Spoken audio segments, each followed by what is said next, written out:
महाराष्ट्र में चुनाव की घोषणा हो चुकी है और चुनाव की घोषणा के साथ ही महाराष्ट्र से लगातार ताबड़तोड़ ऐसी खबरें निकल करके सामने आ रही है जो बीजेपी के लिए चुनाव से पहले अच्छी नहीं है। दो बड़ी खबरें आज महाराष्ट्र से निकल करके सामने आई है। बीजेपी के साथ में एक गठबंधन टूट गया है महाराष्ट्र के अंदर। बीजेपी ने लोकसभा के अंदर इनको सीटें भी दी थी, अभी 2024 का चुनाव हुआ तब, लेकिन अब वो गठबंधन टूट गया है।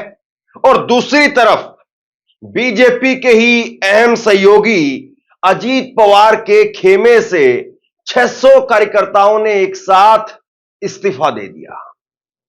ये दो खबरें जैसे ही निकल करके सामने आई और उसके बाद में एक और खबर मैं आपको देने वाला हूं। क्या सब कुछ ठीक है महायुति के अंदर, यानी देवेंद्र फडणवीस और एकनाथ शिंदे के बीच में सब कुछ ठीक है क्या?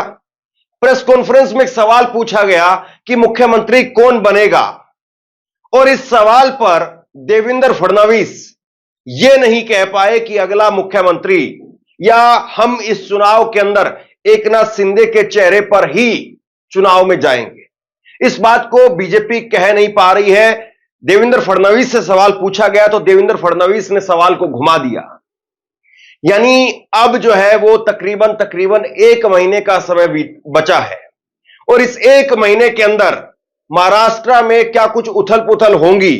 वैसे तो चुनाव से पहले ही महाराष्ट्र की राजनीति में उथल पुथल होनी शुरू हो गई है। जिस तरीके से बाबा सिद्दीकी की हत्या की गई उसके बाद से महाराष्ट्र की राजनीति वो नॉर्मल तरीके से नहीं चल रही है, बड़ी भारी उठाफटक उसके अंदर देखने को मिल रही है। और इसमें सबसे ज्यादा नुकसान जो डैमेज हो रहा है वो महायुति यानी एनडीए का हो रहा है, बीजेपी एकनाथ शिंदे का हो रहा है, अजीत पवार का हो रहा है। तो अब ऐसे में सबसे बड़ा सवाल ये कि कैसे बीजेपी इससे उभर पाएगी।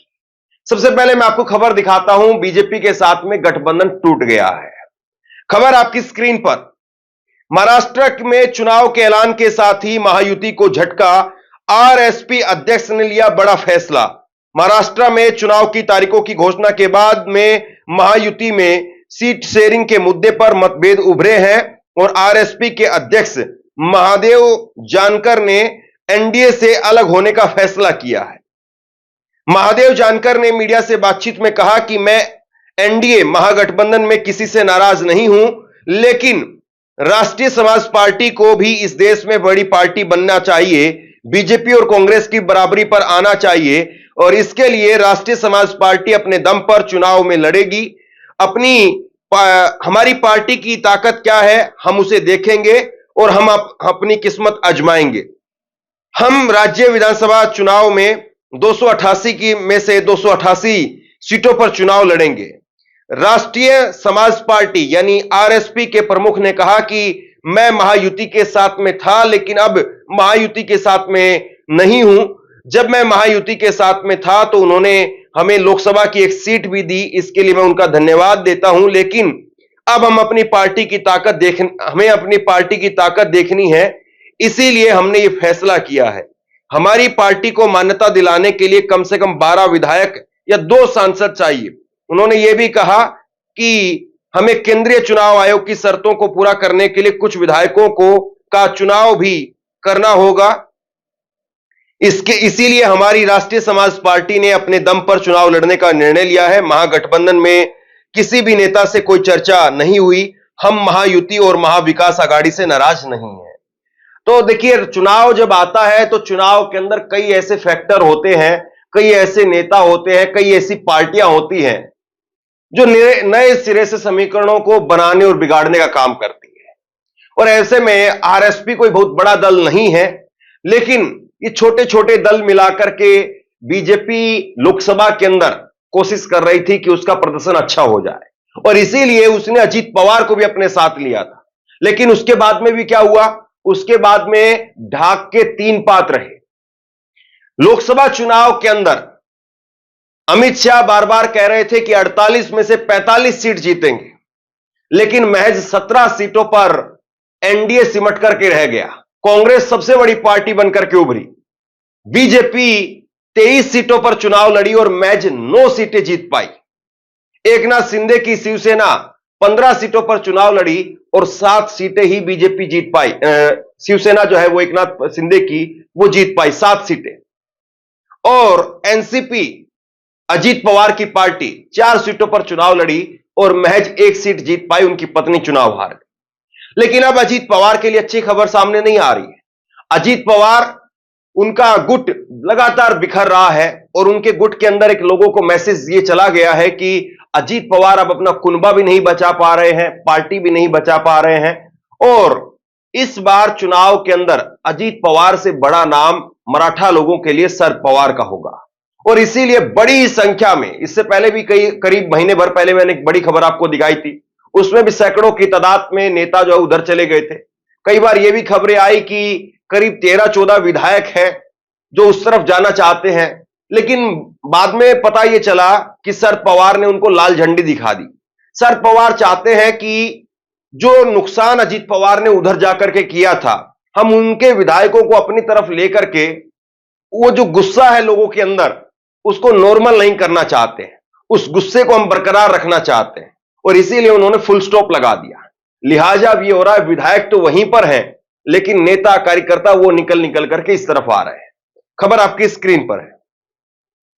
महाराष्ट्र विधानसभा चुनाव से पहले अजीत पवार को बड़ा झटका, पुणे के मेयर समेत 600 कार्यकर्ताओं ने दिया इस्तीफा। तो महाराष्ट्र विधानसभा चुनाव से पहले एनसीपी के अजीत पवार, एनसीपी गुट और उप मुख्यमंत्री अजीत पवार को बड़ा झटका लगा है। राज्यपाल की ओर से विधायक मनोनीत नहीं किए जाने से नाराज पुणे शहर के मेयर दीपक मानकर सहित 600 कार्यकर्ताओं ने एनसीपी से इस्तीफा देने का ऐलान किया है। अब राज्यपाल की ओर से 12 में से 7 नेताओं को विधायकों के रूप में सूचीबद्ध किया गया है। महाराष्ट्र के राज्यपाल द्वारा नियुक्त विधायकों का शपथ ग्रहण समारोह दोपहर 2 बजे विधान भवन के सेंट्रल हॉल में हुआ। इन 7 में अजीत पवार गुट के नेता और छगन भुजबल के बेटे पंकज भुजबल ने शपथ ली। वहीं शिंदे गुट के नेता और पूर्व विधायक मनीषा कायंदे ने शपथ ली।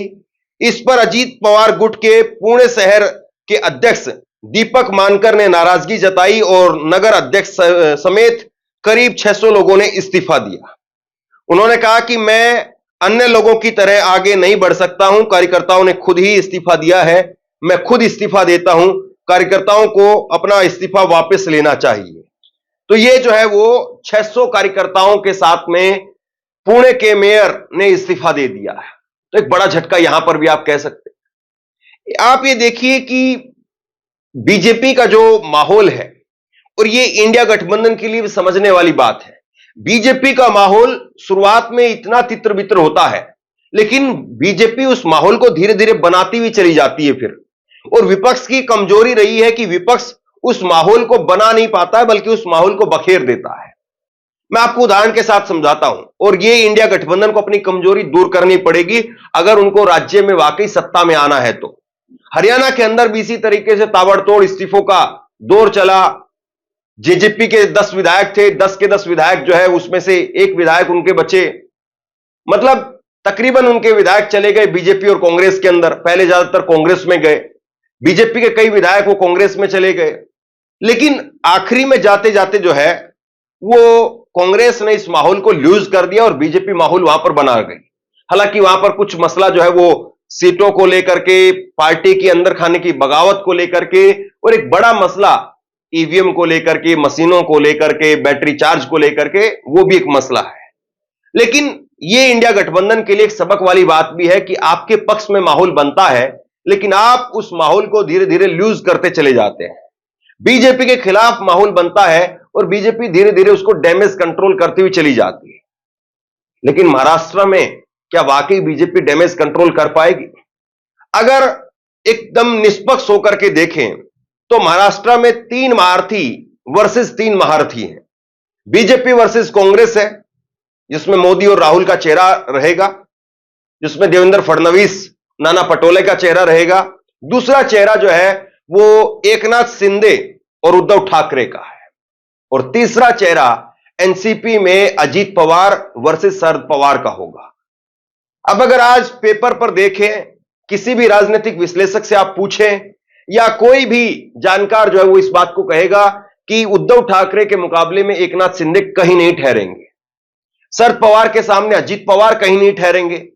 और राहुल गांधी ने अपने आप को महाराष्ट्र के अंदर साबित करने का काम किया है। वो 13 सीट जीत करके आए और बीजेपी सिर्फ 9 सीट जीत पाई, जबकि बीजेपी ज्यादा सीटों पर लड़ी, 23 सीटों पर लड़ी। तो ये जो कांग्रेस का स्ट्राइक रेट रहा लोकसभा के अंदर, वो जबरदस्त तरीके से रहा।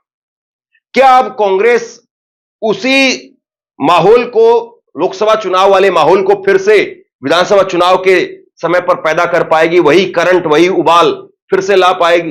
क्या राहुल गांधी ताबड़तोड़ तरीके से रैलियां करेंगे और पूरे चुनाव की कमान अपने हाथ में रखेंगे? ये एक बहुत बड़ा सवाल है, क्योंकि जहां जहां पर कांग्रेस ने एक नेता के सहारे पूरे चुनाव को छोड़ दिया, चाहे वो मध्य प्रदेश में कमलनाथ हो, हरियाणा में भूपेंद्र सिंह हुड्डा हो, राजस्थान के अंदर अशोक गहलोत हो, या छत्तीसगढ़ के अंदर भूपेश बघेल हो, जहां जहां पर एक नेता के सहारे चुनाव को छोड़ा, वहां वहां पर कांग्रेस ने मुंह की खाई है। लेकिन अब जो तमाम समीकरण बन रहे हैं, ऐसे में कांग्रेस पार्टी क्या सबक ले पाई है? बीजेपी क्या वाकई बगावत और गद्दारी का जो एक ठप्पा लगा, उससे अब आगे बढ़ सकती है? महाराष्ट्र में कोई नया खेल कर सकती है? सवाल है। आप क्या सोचते हैं? नीचे कमेंट बॉक्स में लिख करके जरूर बताइए। इस वीडियो को शेयर कीजिए और इसी तरह की तमाम खबरों के लिए ऑनलाइन न्यूज इंडिया को सब्सक्राइब कीजिए। आपका बहुत बहुत धन्यवाद।